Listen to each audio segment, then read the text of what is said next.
Hello बच्चों, good morning, अस्सलाम वालेकुम एवरीवन। कैसे हैं आप सब? आई होप आप सब घर पर अच्छे से होंगे। I wholeheartedly welcome you to my Hindi class. बच्चों, तो हम आपकी बुक अंकुश हिंदी पाठमाला भाग 4 पढ़ रहे हैं। क्लास 4 हम आपका लेसन नंबर 9 पढ़ रहे थे, खेल भावना। तो खेल भावना में हमने पढ़ा था किस तरह सुजानपुर का स्कूल का बहुत बड़ा नाम था। पढ़ने लिखने के साथ साथ वो खेल कूद में भी बड़े आगे थे, क्योंकि खेल कूद में उनके जो अशोक टीचर थे, अशोक सर थे, उनकी वजह से वो हमेशा हर कंपटीशन को जीतते थे। हर टूर्नामेंट में वो फर्स्ट आते थे। तो उनके हॉस्टल में एडमिशन स्टार्ट हो गए, कुछ नए बच्चे वहां पढ़ने के लिए आए। तो हॉस्टल के वार्डन कौन थे? अशोक सर। वहां पे एक बच्चा नितिन एडमिशन लिया। नितिन ने, जिसके पापा बहुत दूर नौकरी करते थे, इस वजह से नितिन को वहां पर हॉस्टल में रखा गया था। अब छात्रावास, उस हॉस्टल में एक बच्चा था किशन, वो बहुत काबिल बच्चा था, हॉकी में बहुत अच्छा खिलाड़ी था, सेंटर फॉरवर्ड खिलाड़ी के रूप में वो हॉकी में खेलता था। मतलब सभी उससे बहुत प्यार करते थे। उसको एक बार बॉल मिल जाती थी तो वो पूरा ऐसा घुमाता जैसे चरखी घूमती है ना। पढ़ने लिखने में भी वो काफी होशियार था। अब जो नितिन नया स्टूडेंट आया था, वो बड़ा स्वार्थी और अकड़ू था। वो हमेशा लोगों से चिढ़ता रहता था, और नितिन उसकी किशन की लोकप्रियता उससे बर्दाश्त नहीं हो रही थी। वो सोचता था कैसे मैं इसको हटाऊं, पीछे हटाऊं, मैं आगे चले जाऊं। तो मतलब वो खेल कूद बिल्कुल नहीं करना चाहता। वो सोचता था खेल कूद तो जो है वो फिजूल काम है।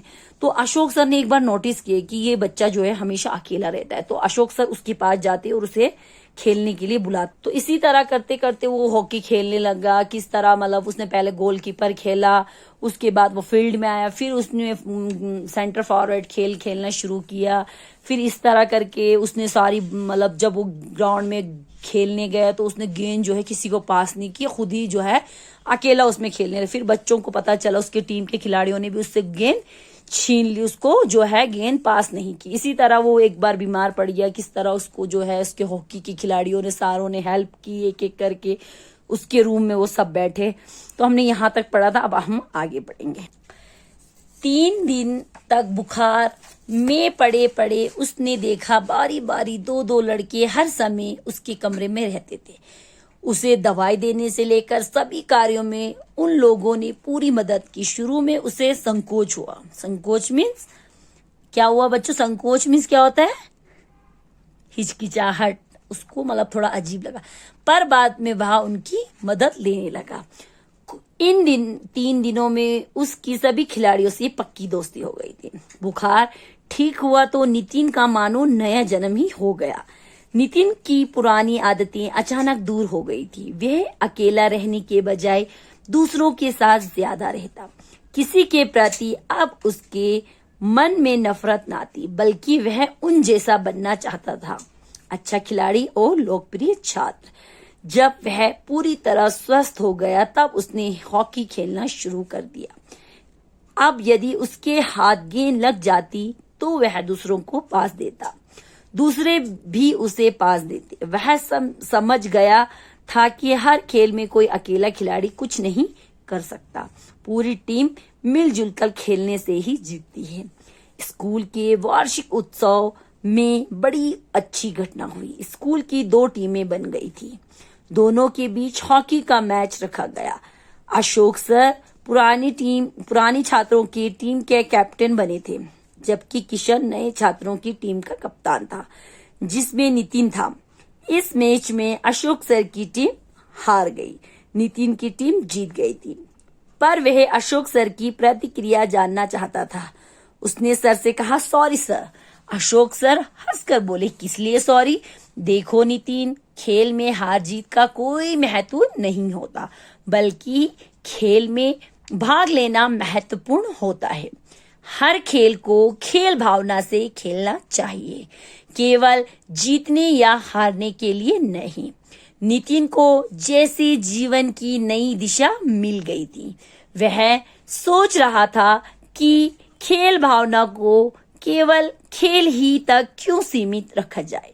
जिंदगी का हर दिन वह इसी भावना से बिताना चाहता था, और इसी चाहत का नतीजा था कि 1 वर्ष बाद जब नितिन के पापा उसे लेने आए, उस बदले हुए नितिन को देखकर बड़े खुश हुए। पहले जैसा स्वार्थी, अकड़ू और एकाकी नितिन नहीं बल्कि खूब बोलने वाला और अत्यंत लोकप्रिय नितिन उनके सामने था। खेल का यही तो अच्छा परिणाम होता है। तो इसके राइटर थे राज नारायण बोहरे। तो बच्चों अब क्या हुआ, नितिन 3 दिन तक जो है बुखार में पड़ा रहा। तो उसके जो हॉकी प्लेयर्स थे, उसके खिलाड़ी थे, बारी बारी जो है उसके साथ उस कमरे में रहने आते। कोई उसको दवाई, कोई उसके हर काम में उसकी हेल्प करता।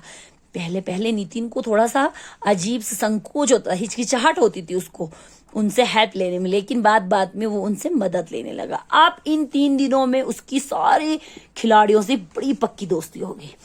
अब बुखार ठीक होने के बाद ऐसा हो गया मानो नितिन का नया जन्म हुआ, बिल्कुल चेंज हो गया। पुरानी आदतें उसकी सब दूर हो गई। अब वो अकेला नहीं रहता, सबके साथ रहता है, किसी से नफरत नहीं करता, बल्कि वो उन जैसा बनना चाहता, अच्छा खिलाड़ी और सबका चहीता। आज वो पूरी तरह से ठीक हो गया और उसने हॉकी खेलना स्टार्ट कर दिया।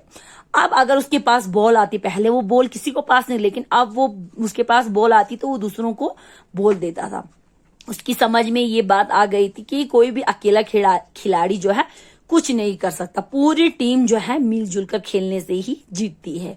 इसी तरह एक बार स्कूल का एनुअल डे था, तो उसमें एक बहुत अच्छी सी घटना हुई। क्या हुई बच्चों, स्कूल की 2 टीमें बन गई। एक पुरानी टीमों के कैप्टन अशोक सर और नए बच्चों की टीम का किशन।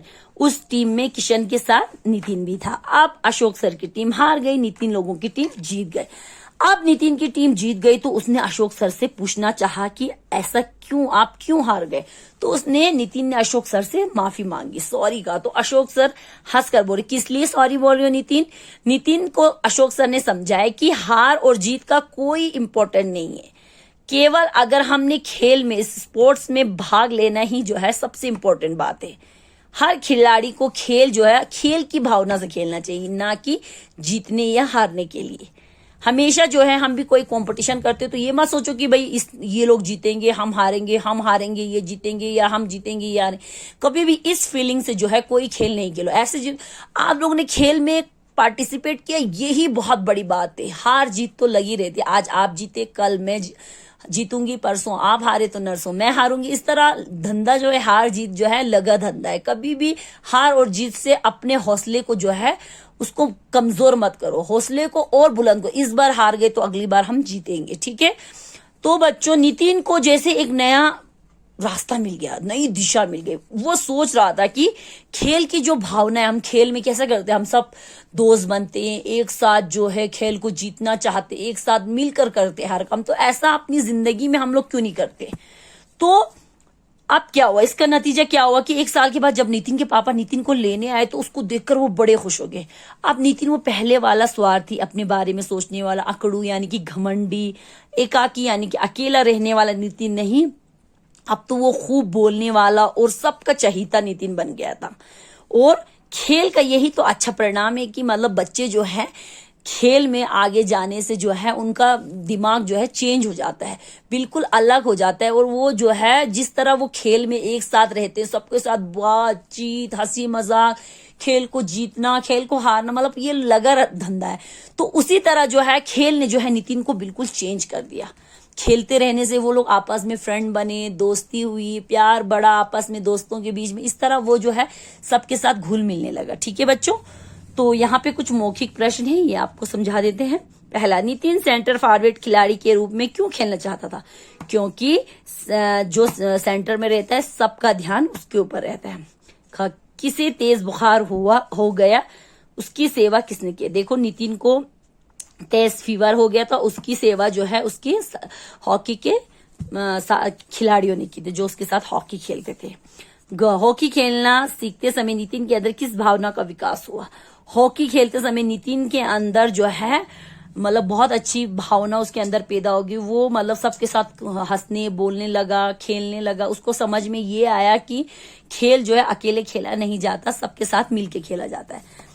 खेल खेलने से हम ऐसी कौन सी बात सीखते हैं जो जिंदगी में काम आती। खेल खेलने से हम ये बात सीखते हैं कि हमेशा जो है हमें सबके साथ मिलजुल कर रहने से ही आगे हमारी लाइफ जो है अच्छी होती है, ठीक है बच्चों। यही तरह ही इंशाल्लाह कल हम इसकी शब्दात करेंगे। अल्लाह हाफिज, थैंक यू।